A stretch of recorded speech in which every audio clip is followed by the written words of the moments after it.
Deklarata e kryeministrit Mickoski se qeveria nuk do të bëjë lëshime për ndryshimet kushtetuese kundrejt zhbllokimit të rrugës evropiane të vendit, duke theksuar mbrojtjen e identitetit kombëtar Maqedonas, ka nxitur reagime të opozitares LSDM. Nga atje thonë se ky është konfirmim se Mickoski është i gatshëm ta sakrifikojë Maqedoninë, se i tha lam të mirë Evropës dhe porositi se do të pres ftesë. Mickoski призна дека тој и неговата криминална организација ВМРО не сакаат Македонија да биде членка на Европската Унија. Не затоа што не веруваат во Европа, туку затоа што се плашат од тоа што Европа го носи. Независно судство, европско јавно обвинителство и одговорност за сите оние што ја ограбиле и ја уништиле државата.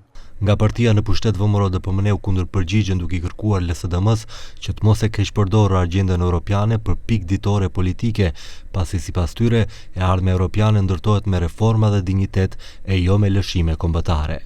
LSDM është partia që nënshkruante blanko gjithçka që i kërkohej vetëm për qëndruar në pushtet. LSDM i mashtroi qytetarët dhe pavarësisht të gjitha poshtrimeve nuk arriti të realizojë atë që kishte premtuar dhe për të cilën ishte marrë vesh. LSDM është partia që për 7 vjet e bindi opinionin se të gjitha lëshimet do të sillin një antarësim të shpejtë në Bashkimin Evropian. Përndryshe, Bashkimi Evropian po avancon procesin e zgjerimit me Shqipërinë, Malin e Zi, Ukrainën dhe Moldavinë, ku për Shqipërinë dhe Malin e Zi janë planifikuar mbyllje të disa kapitujve negociues, ndërsa Ukraina dhe Moldavia pritet të hapin grup kapituj të rinj të negociatave. Ndërkohë, Maqedonia e Veriut mbetet jashtë këtij ritmi të ri të zgjerimit, pasi procesi negociatave është i bllokuar në fazën fillestare dhe hapja e kapitujve varet nga ndryshimet kushtetuese të kërkuara në kuadër të kornizës negociuese me BE-n.